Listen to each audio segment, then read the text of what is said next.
Imagine building the biggest, baddest warships in the galaxy, and then just kind of forgetting they exist. That's the Gloriana-Class Battleships for you. Massive symbols of power, destruction, and Primarch-sized ego. So what happened to them? Who crashed theirs into a black hole on the way to Chili's? Who still has theirs parked neatly in orbit like a responsible adult? And who turned theirs into a haunted house with guns? Let's find out. Welcome back to Cow's Corner, the only Warhammer 40K show brave enough to ask the big questions, like, what if your entire navy peaked during one civil war? That's rough, buddy. And do giant ships have midlife crises? Today, we're diving into one of the coolest and most forgotten relics of the Great Crusade, the Gloriana-Class Battleships. These were the crown jewels of the legions, each one custom built, named, and absurdly overarmed for each of the Emperor's sons, the Primarchs. And now fast forward 10,000 years later, and most of them are missing, wrecked, or possessed. Yikes. I got this idea when I was ranking all the Space Marine legions. I may not have a brain, gentlemen, but I have an idea. And I kinda went down a rabbit hole and somehow ended up looking at random warships. So naturally, guys, I'm dragging you down here with me. Oh yeah, it's all coming together. Like usual, guys, we're going to go legion by legion, break down each Gloriana ship, and reveal what happened to them. Some are still out there, some are very not, but before we dive into each legion's Gloriana-Class big boy, we need to ask the obvious question: what even is a Gloriana-Class battleship? What the hell is even that?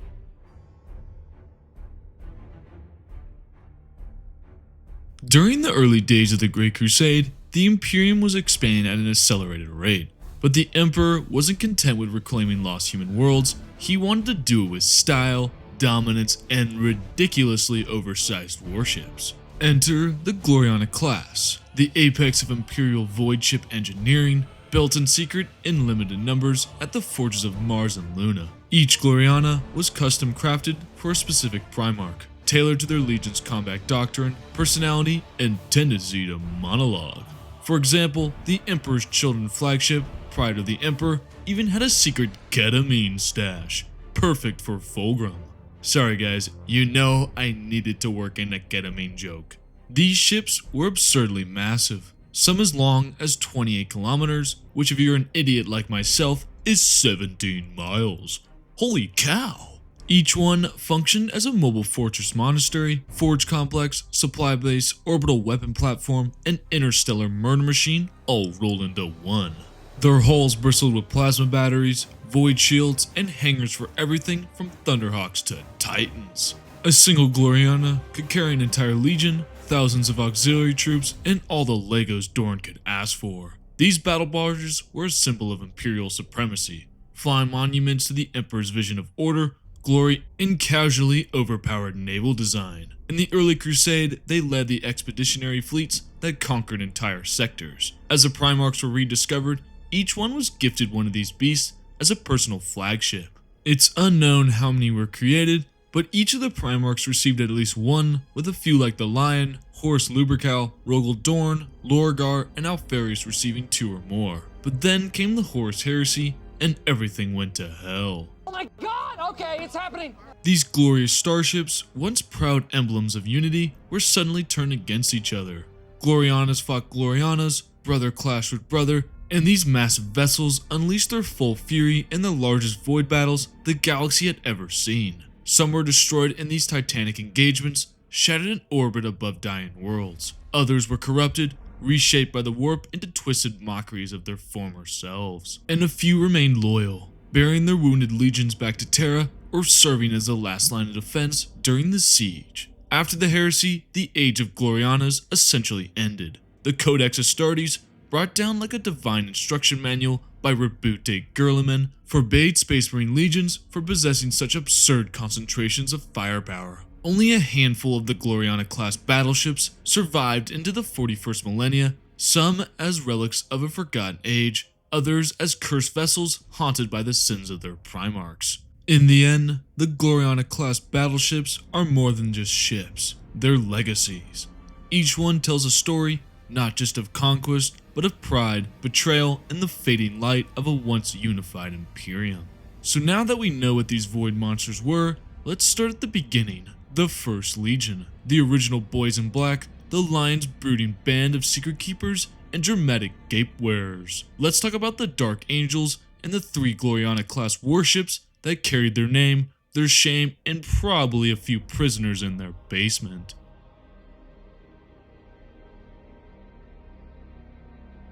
The Dark Angels, the First Legion, the first discovered, and the first to turn every single conversation into a classified file.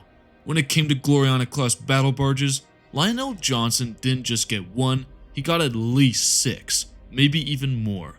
The 3 we know by name, the Invincible Reason, Paradigm of Hate, and Truce Razor. And yes guys, they all sound like edgy Tumblr usernames, and yes, they were every bit as extra as their names imply. These ships were built at the height of the Great Crusade, likely in the forges of Mars or the orbital shipyards of Luna. Each was a void-born Cathedral of Wrath, custom made for the Dark Angel's role as the Emperor's first hammer. These ships were bristling with plasma batteries, hangars for titans, and enough interrogation cells to make the Inquisition uncomfortable. The Invincible Reason was the Lion's personal flagship, and became the most infamous of the bunch, serving not only as a warship, but as a mobile fortress monastery, archive, and dungeon. The Paradigm of Hate and Truce Razor weren't far behind, leading massive fleet actions across entire sectors during the early Crusade. These ships spearheaded some of the nastiest campaigns on record. Their most famous engagement came during the first Rang-Dang Xenocide, specifically the Battle of Advex Moors, a conflict so horrific the Imperium basically tried to delete it from galactic memory. At the battle, the Paradigm of Hate went out in peak 40k fashion. Overrun by Rang-Dang boarding parties, it made a suicide charge into a Xenos war moon and detonated its reactors. Boom. Truce Razor was also present, but its fate is murky. Maybe it escaped, maybe it exploded as well, or maybe it's drifting somewhere with a "Do Not Open" sign written on it. The Invincible Reason, however, endured. It fought through the Thramas Crusade against the Night Lords, where 2 additional unnamed Dark Angels Glorianas were also reported. It later survived the fall of Caliban, the not-so-great moment where the Lion's home planet exploded in a cocktail of betrayal and warp storms. The ship limped away from the chaos, stuffed to the vault with relics, prisoners, and sins. And in the 41st millennium, the Invincible Reason is still very much active. It remains the flagship of the modern-day Dark Angels chapter, creeping through the void hunting the fallen, housing ancient truths, and probably piloted by a servitor who speaks in bad Latin and Morse code. One ship lost in glorious self-destruction, one vanished into silence, and at least one still afloat, judgmental as ever. And probably, maybe even more lurking in the shadows. That's the legacy of the First Legion's Gloriana fleet. Dangerous, secretive, and 100% on brand.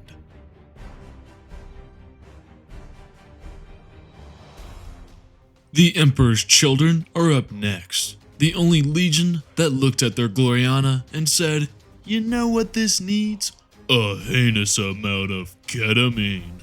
Their Gloriana-class flagship was the pride of the Emperor, a massive flying palace crafted to mirror Fulgrim's obsession with elegance and perfection.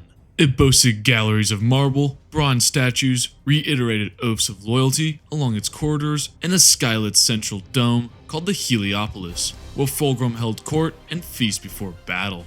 During the Great Crusade, the pride of the Emperor served as a symbol of imperial supremacy, leading the Emperor's children in their conquests. However, with the onset of the Horus Heresy, the ship's purpose shifted.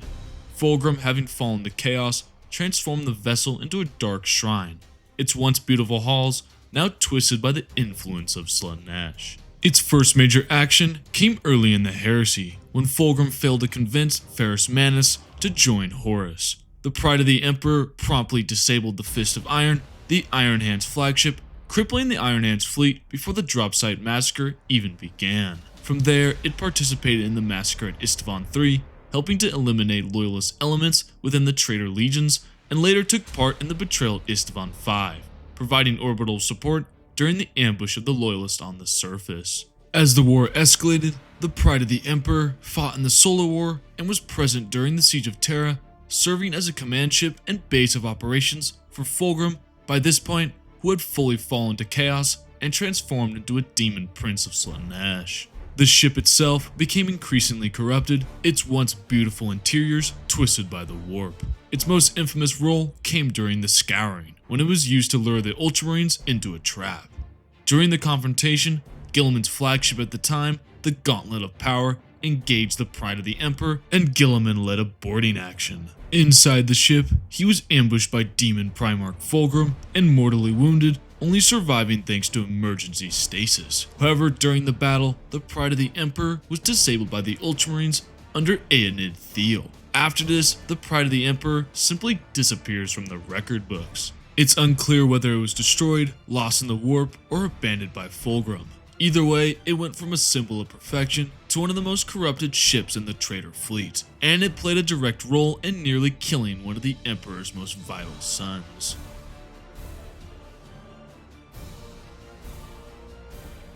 The Iron Blood was the Iron Warrior's Gloriana-Class flagship, embodying Perturabo's obsession with siege warfare and structural integrity. Built in the shipyards of Olympia, it was one of the largest Gloriana-class vessels, measuring approximately 20 kilometers in length. Its design was starkly practical, with no windows or decoration. It was essentially just a massive slab of adamantium armor bristling with weapons.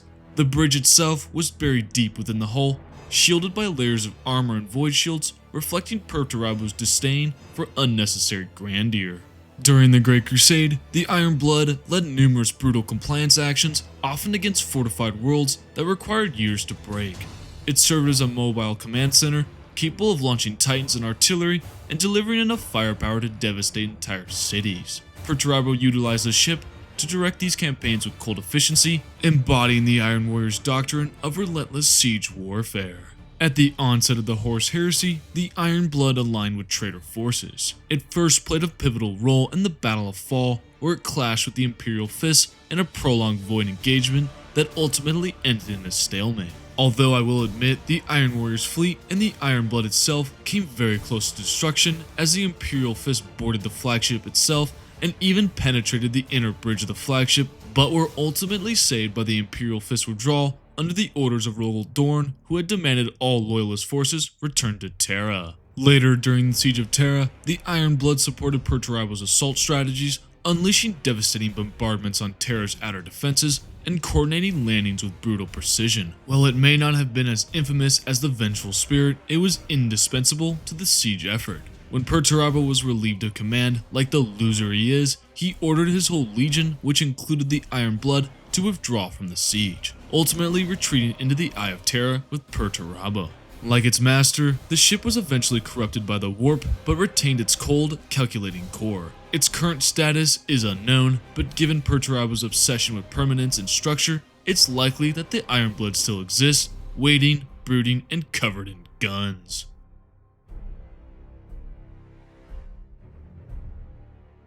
Now let's talk about the White Scars, the legion that treated war like a race, wrote poetry in blood, and somehow made hit-and-run tactics look noble. The White Scars' flagship, the Sword Storm, stood out as the fastest and most modded Gloriana-class vessel, heavily modified by Jagatai Khan's Tech Marines to match their hit-and-run doctrine. Originally built over Luna, the ship was quickly stripped and rebuilt to prioritize speed and responsiveness over sheer bulk. When the Horus Heresy erupted, the Sword Storm was instrumental in breaking the White Scars fleet out of the Kondax blockade, sending the Alpha Legion packing in a dramatic escape.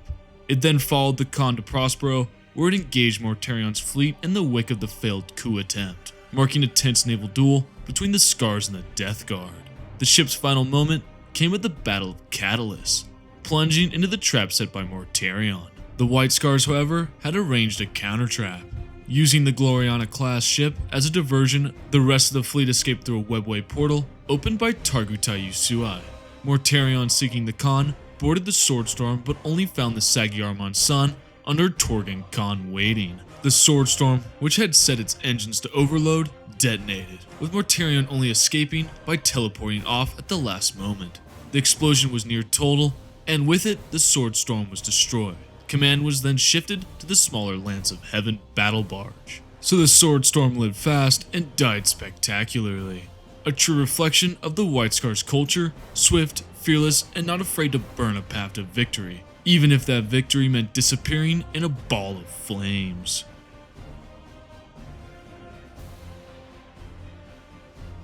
The Space Wolves' flagship was the formidable Gloriana-Class Battleship, the Hraffengel.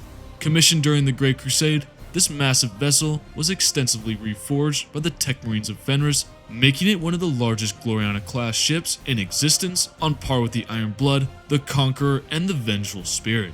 It served as the personal flagship of Leman Russ, although he often led from smaller ships, opting to deploy Jarl-led task force into battle. During the Horus Heresy, the Hraffengel saw action early on, taking part in the burning of Prospero.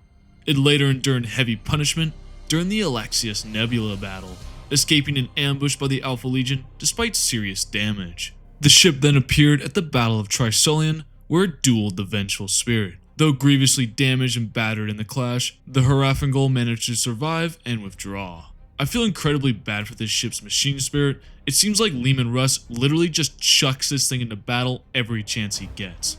The Hraffengel got literally treated like target practice during the Horus Heresy. Just another reason to hate Leman Russ. No records confirm whether the Hraffengel was eventually destroyed, and it doesn't appear during the Siege of Terra, nor in later Loyalist chronicles. The prevailing theory is that it either lingered limping through the Segmentum, was quietly abandoned once it reached its limits, or it's possibly awaiting retrieval by Leman Russ himself. Its fate remains one of the most endearing mysteries of the Legion era lore. So the Space Wolves Gloriana didn't die in dramatic flames or disappear into a warp rift. It was last seen battered, still bearing the scars of her Primarch's vengeance, and then simply faded into the mists of history. Rock on, Fenrisian flagship. Rock the fuck on.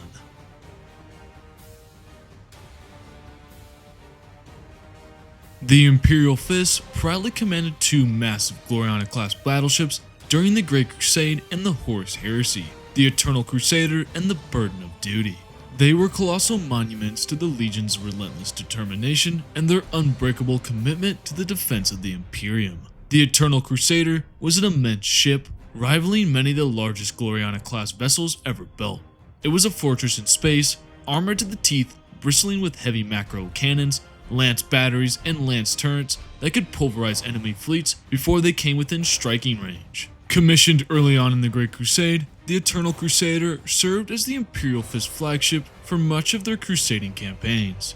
It led countless assaults against Xenos worlds and rebellious systems, often serving as the centerpiece of the Imperial fleets during major engagements. Its presence was a rallying beacon for the Legion's warriors, symbolizing their unyielding will and the Emperor's iron resolve. During the Horus Heresy, the Eternal Crusader was heavily engaged defending the Imperium. It was deployed in numerous fleet actions, including key battles during the Siege of Terra. After the Heresy, the Eternal Crusader was granted to the newly founded Black Templars chapter, where it continues to serve as their flagship, carrying on the legacy of the Imperial Fist with holy zeal. The Burden of Duty was a sister ship of similar size and armament, commissioned alongside the Eternal Crusader. It too saw extensive service during the Great Crusade, participating in many of the Imperial Fist's most critical fleet operations. However, its role during the Heresy is less well documented. The Burden of Duty was positioned in orbit around Chthoniya, Horus Lupercal's home world. During the Siege of Chthoniya, it took part in the orbital defense guarding the planet. Records do not clearly detail its engagements during the siege, and after this period, the fate of the Burden of Duty is unknown, but it was most likely destroyed along with Chthoniya when the Dark Angels decided to be a bunch of pricks and exterminatus the planet along with all the loyalist and traitor forces still on it. Though I will admit, the Imperial Fists are often associated with their legendary fortress monastery, the Phalanx, which is among the largest and most heavily armored warships ever created and served as a mobile bastion for the Legion. All three of these vessels projected the Legion's power across the stars, combining impenetrable defense with devastating firepower, a perfect reflection of Rogel Dorn's tactical genius and the Imperial Fist's relentless spirit.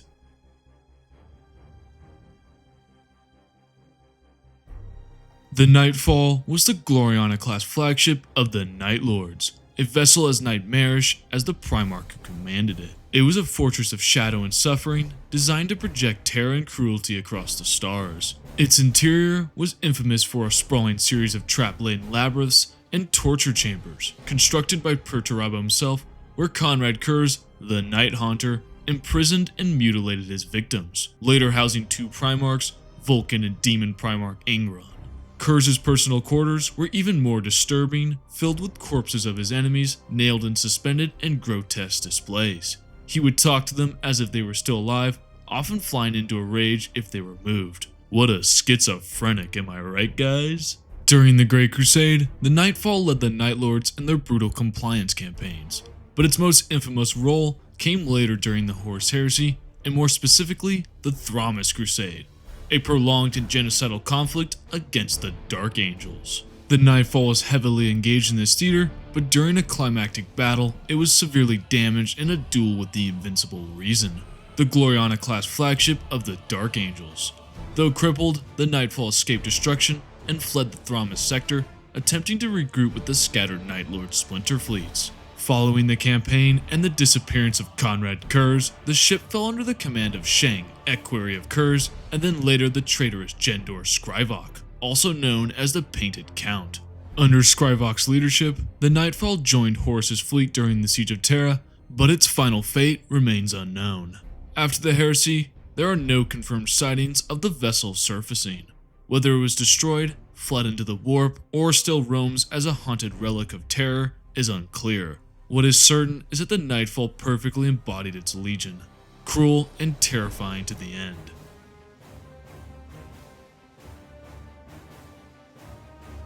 The Red Tier was the Gloriana-Class flagship of the Blood Angels, a vessel built on Jupiter and initially serving with the Emperor's personal fleet. Originally named the Great Daughter, it was a cold and brutal warship, more functional than inspiring. That changed with the arrival of Sanguinius, who reshaped the ship in his image. Under his command, it became a symbol of honor and grace, adorned with Blood Angels heraldry, statues, and vibrant murals. The interior itself was a temple to artistry and war, reflecting the Legion's dual love of beauty and battle. The Red Tier was both a deadly warship and a golden monument to the ideals of Sanguinius. During the Great Crusade, the Red Tier led the Blood Angels across some of the most dangerous theaters in the Imperium's expansion. It participated in major campaigns, including the Compliance of Murder. It was often said that the ship clad in crimson and gold was as beautiful as it was deadly. The Heresy, however, would defile all of that. At Cygnus Prime, the ship was struck by disaster. The Red Tier's captain, Athena Ducade, succumbed to the ruinous influence of chaos, murdering her bridge crew and crashed the vessel into the planet's surface. Another happy landing. Not cool, man, not cool. Many of the crew died during the ascent or were driven mad by demonic influence. Sanguinius, after surviving the ordeal, ordered the Red Tier to be salvaged and converted into a fortress during the campaign, while appointing the Covenant of Baal as his new flagship. Though Sanguinius decreed all traces of the Blood Angels be removed from Cygnus Prime, including the Red Tier. Later, amid the madness of the Ruin Storm, the ship arrived at Ultramar, where it was repaired at Macragge and once again assumed its role as Sanguinius' command ship. It fought during the Battle of Farron and the Second Battle of Davin, where it was damaged by the demon ship Veritas Ferrum, but it endured and remained at the heart of the Legion's fleet. As the Loyalist forces pushed towards Terra, the Red Tier led the Blood Angels during the final journey through the Ruin Storm, and then participated in the Battle of Bedar Garman, a key defensive campaign that held the last warp gate to Terra. During the Solar War, it would engage traitor forces above Luna, and when the traitors eventually overran the system, the Red Tier was one of the several Loyalist vessels that fell back to the Phalanx alongside the Eternal Crusader, hiding at the edge of the solar system, awaiting retribution. The ship's ultimate fate after the Siege of Terra is unknown. I swear, guys, I'm not gaslighting you. None of these ships seem to have actual fates, which is kinda silly if you know what I mean. We'll get to my personal theory of why later in the video, but its legacy is clear. It was a symbol of Sanguinius' nobility, the Blood Angel's sorrow, and the burning light they tried to carry into an ever-darkening galaxy.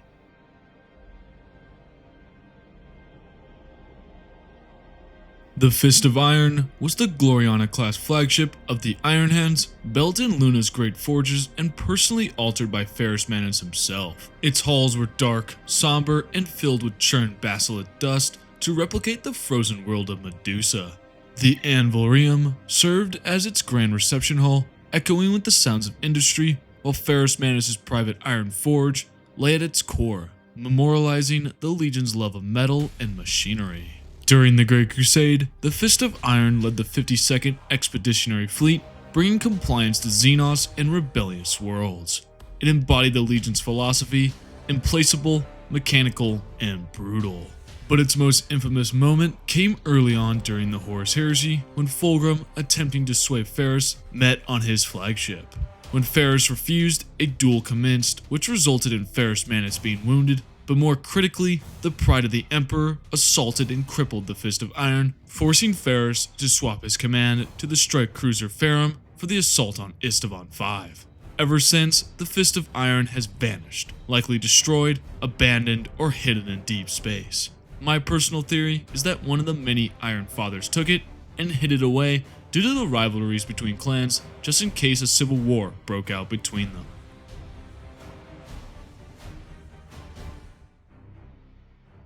The Conqueror was the Gloriana-Class flagship of the World Eaters, originally built as the Adamant Resolve and later renamed when Ingron took command. It was among the largest Glorianas ever built, alongside the Vengeful Spirit, Macragge's Honor, Hraefngal, and the Iron Blood. Ingron's own hand reshaped it into a brutal assault vessel, reinforcing its hull with jagged armor and installing the infamous Ursus Claw harpoon system. Massive void grapples, designed to rip enemy ships into boarding range, perfectly reflecting its Legion's feral, gore-fueled tactics. During the Great Crusade, the Conqueror led the World Eaters' 203rd Expeditionary Fleet, supporting their push for dominion and marking its presence with havoc. As the Horus Heresy erupted, the ship fell deeper into bloodlust and warped violence. Commanded by Flag Captain Lotera Sarin, the Conqueror became host to escalating battles, fully embracing chaos corruption following Ingron's ascension to demonhood, fighting through the Ultramar system during the Shadow Crusade, and then after when they appeased Ingron's rampages by murdering dozens of worlds. The Conqueror would later be seen during the Siege of Terra, where it would help demolish the Emperor's flagship, the Impredator Somnium, as Corswain used it to break the blockade of Terra. After the heresy ended, the Conqueror slipped into the Eye of Terror, showing up again throughout the centuries. It recently resurfaced under the command of Koslax, the Forsworn, during the 13th Black Crusade, and continues to lead the World Eaters' warbands to this day. Its machine spirit now fused with the spirit of Lotara herself, making it a terrifying living relic of rage and battle. So while some Glorians faded into history or decay, the Conqueror stands as a brutal legacy vessel, still prowling the void, still dripping with the scent of war, and still under the command of its loyal, hardy captain turned machine spirit.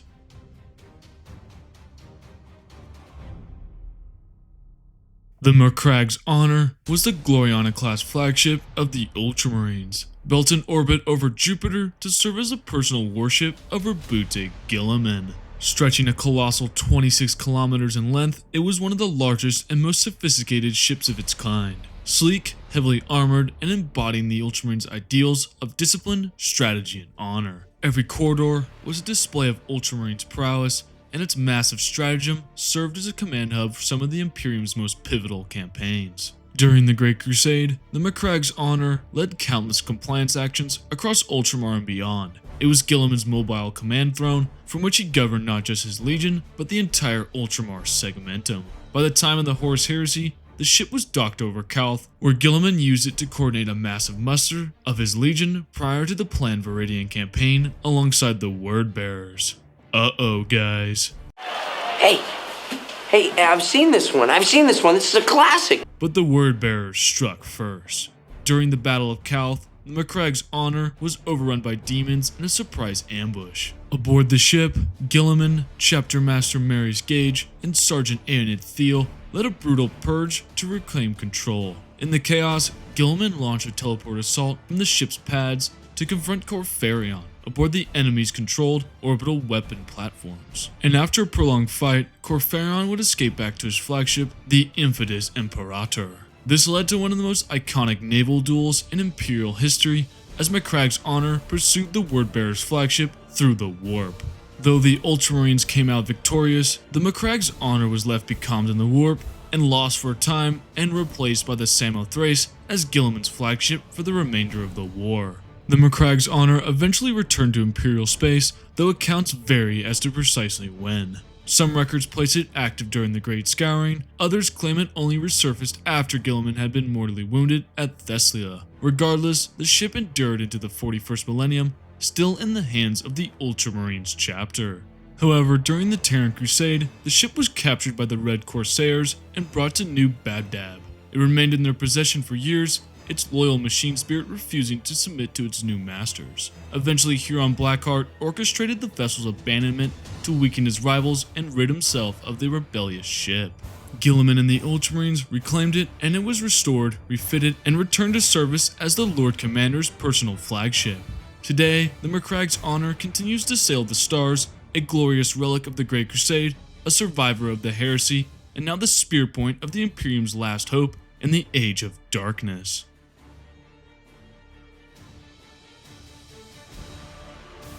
The Endurance was the Gloriana-Class flagship of the Death Guard, commissioned during the Great Crusade to serve as the personal warship of Mortarion, Primarch of the 14th Legion. Built for resilience over grandeur, it was a grim, formidable vessel encased in weather plating. There was no gold, no marble, no stained glass, just steel, chem seals, and cold hard efficiency.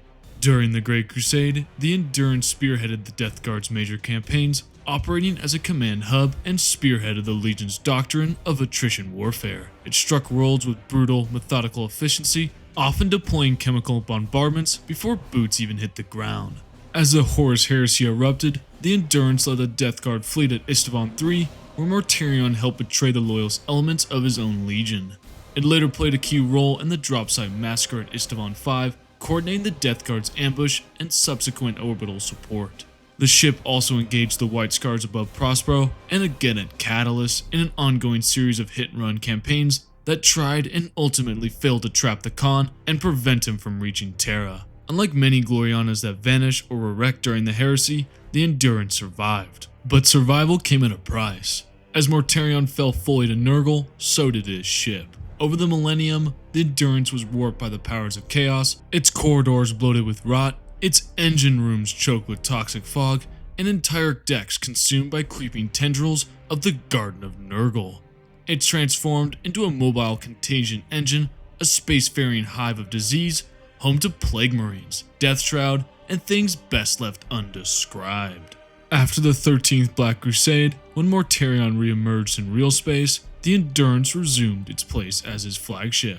It led the invasion of Ultramar during the Plague Wars, acting as the staging ground for demonic assaults and biotoxin bombardments against Guilliman's empire. The ship is now as much a demon engine as a battleship, a vessel of filth, resilience, pressing ever forward through the void, silent, patient, and rotting.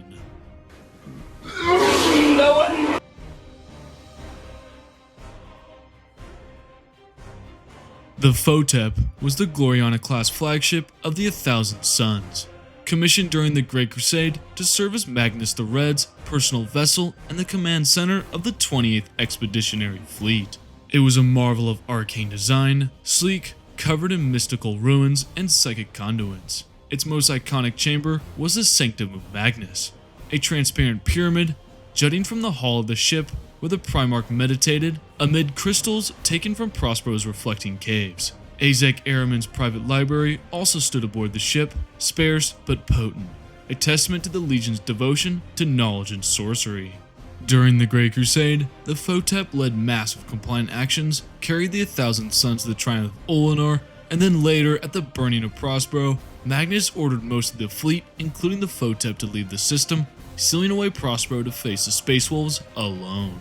When the Heresy began, the Photep joined the Legion's exodus to the planet of sorcerers in the Eye of Terror, where it regrouped and later took part in the Siege of Terra, leading traitor fleets against the Sol system. After the Heresy, the Photep's trail goes cold. It is believed to have survived the war, perhaps preserved by Magnus's will, or hidden amongst the 1,000 Suns splinter fleets.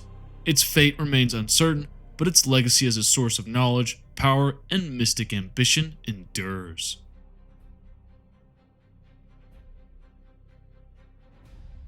The Sons of Horus maintained not one, but two potent Gloriana-Class battleships during the Great Crusade and the Horus Heresy. The infamous Vengeful Spirit and its twin, originally named the Magna Tyrannus, now known as the Harbinger of Doom. The Vengeful Spirit was Horus Lubercal's crowning flagship, forged in the Martian shipyards and designed to reflect his status as the Emperor's favored son and the warmaster of the Imperium. Its prow bore the unmistakable Eye of Horus, and its long hull was bristling with heavy lance batteries, void shields, and warp engines potent enough to drag entire battle fleets into compliance. During the Great Crusade, it was the beating heart of the 63rd Expeditionary Fleet, leading countless campaigns across the stars. With the outbreak of the Horus Heresy, it became something darker, no longer a symbol of unity, but of betrayal. It orchestrated the massacre at Isstvan V, launched the siege of countless loyalist worlds, and eventually became the throne from which Horus waged war on Terra itself. It was aboard the Vengeful Spirit, deep in the ship's corrupted sanctum, that the Emperor and Horus met for their final battle, where the fate of mankind was rewritten. Meanwhile, its twin, the Magna Tyrannus, served alongside it throughout the Heresy. Though it saw less glory than the Vengeful Spirit, it survived the conflict and was later reclaimed by Abaddon the Despoiler, who renamed it the Harbinger of Doom. Refitted and drenched in the warp's corruption, it now sails alongside the Vengeful Spirit as one of the Black Legion's chief warships. Reconfigured for brutal support roles and deep strike operations, it remains a deadly asset, loaded with traitorous Astartes, demon engines, and malice. After Horus's death and the rebirth of the Sons of Horus into the Black Legion, both vessels became the twin spears of Abaddon's Black Crusades. The Vengeful Spirit became his command center, spearheading the 10th, 12th, and 13th Black Crusades, and most recently, the Ark of Omens campaign. The Harbinger of Doom, though slightly less infamous, is still a monstrous threat and often operates as a powerful escort and secondary flagship. So yes, the Sons of Horus weren't content with just one legendary warship, they had two, and both survive into the 41st millennium, no longer tools of the Emperor's will, but engines of damnation, leading the charge for chaos undivided.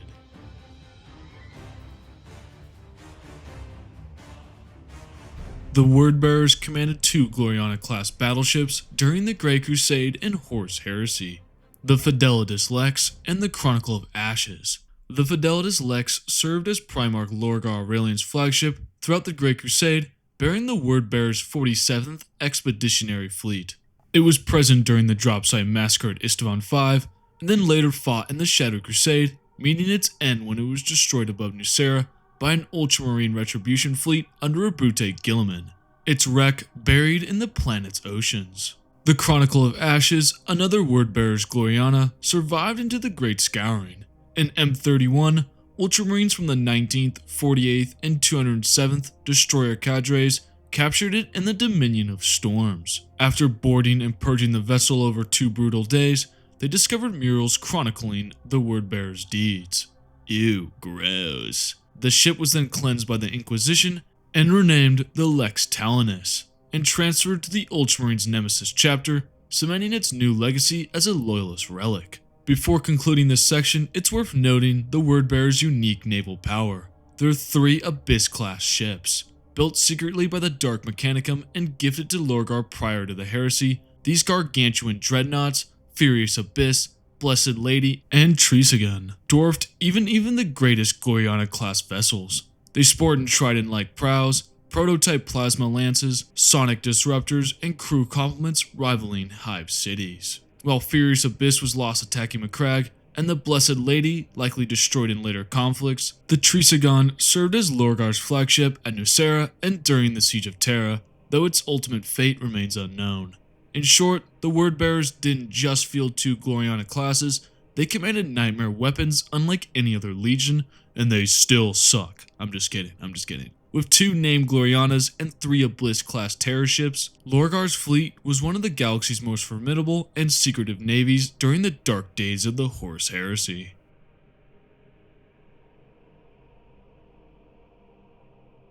The Flamewrought was the Gloriana-Class Battleship of the Salamanders, built in the shipyards of Saturn during the Great Crusade and gifted to Vulcan as his personal flagship.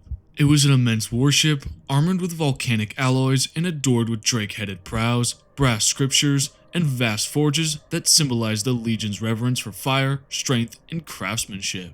Throughout the Great Crusade, the Flamewrought led numerous compliance actions, particularly in theaters requiring siege breaking, civilian protection, or reclaiming lost human colonies. It exemplified the dual nature of the Salamanders, mercy and wrath in balance. The ship often delivered swift justice against Xenos threats, while also serving as a floating bastion of relief efforts and reconstruction. The vessel would later take part in the fateful dropside massacre at Isstvan V, where Vulcan and his legion were ambushed by the traitor forces. The full fate of the Flamewrought following the catastrophic betrayal remains unknown. It is presumed to have been heavily damaged or destroyed, either during the orbital phase of the battle or in the chaos that followed. No definitive records of its survival exist, and it never reappeared in the Scouring or post-Heresy campaigns. However, in the 41st millennium, a modern-day Salamander's battle barge bears the name Flamewrought, a clear homage to the original Gloriana class. While it's not the same vessel, the reuse of the name strongly suggests the original was lost, either destroyed in battle or consumed by the warp. Regardless of its physical end, the Flamewrought lives on in the chapter's traditions as a symbol of the Salamander's enduring resolve, resilience, and devotion to the Imperium's light in dark times.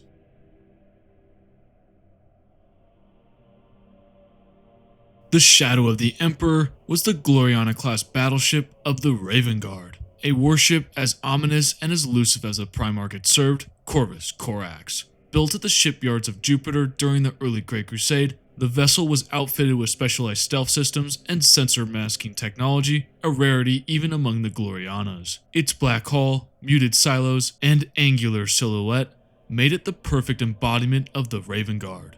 Strike unseen, vanish without a trace. Throughout the Great Crusade, the Shadow of the Emperor was the spearhead of the 19th Legion's operations.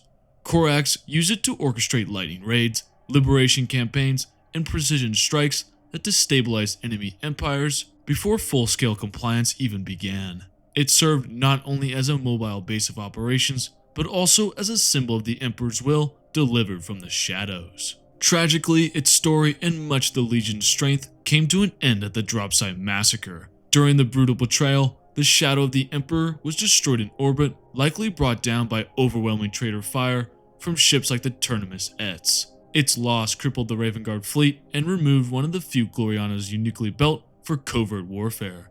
Though Corax survived the massacre, the loss of half his legion and his flagship forced the Raven Guard into a diminished role for the rest of the heresy. Without their command ship or sufficient manpower, they became scattered and a recovering force, waging hit-and-run campaigns while attempting to rebuild in secret. The Shadow of the Emperor was never replaced, and its destruction symbolized the Raven Guard's fall from a major player to hunted survivors.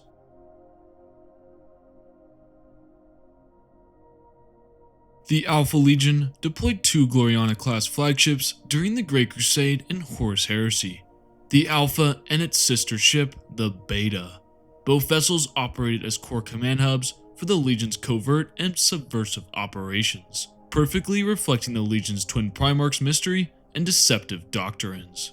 The Alpha was the Legion's primary flagship, deeply retrofitted with labyrinth corridors, false decks, sensory masking tech, and hidden chambers designed to disorientate any boarding parties and conceal its secrets. During the Heresy, it played pivotal roles, including orchestrating sabotage campaigns in the Alexius Nebula campaign and ambushing Imperial fleets. Later, it led the Alpha Legion in the bold raid on Pluto, dueling against Sigismund, the commander of the First Saphir. The Beta, while often overshadowed by her sister, was equally mysterious. Commanded out of the shadows, possibly by Omegon, the Beta was active in the same covert networks, aiding the Alpha in key engagements. Its status after the Heresy remains as known as the Alphas. Despite scattered rumors and claims, neither ship has been definitely seen since the Wars of the Heresy, and even members of the Alpha Legion lack knowledge of their exact whereabouts. Between them, the Alpha and the Beta epitomize the Alpha Legion's elusive power, a twin engine of war that vanished into legend, likely lurking in a warp rift or posing under a dozen false flags in the current setting. And that's it. 18 legions, 18 plus Gloriana-Class Battleships. Some are still around, some were shattered at Istvan, and others just vanished into the warp or obscurity. These colossal ships were more than just machines, they were characters in their own right. Flying fortresses, palaces, graveyards, shrines, every one of them was a symbol of their Primarch's pride and their legion's purpose. But if you're wondering why so many of them just kinda disappeared from the lore after the heresy, well, guys, here's my personal theory.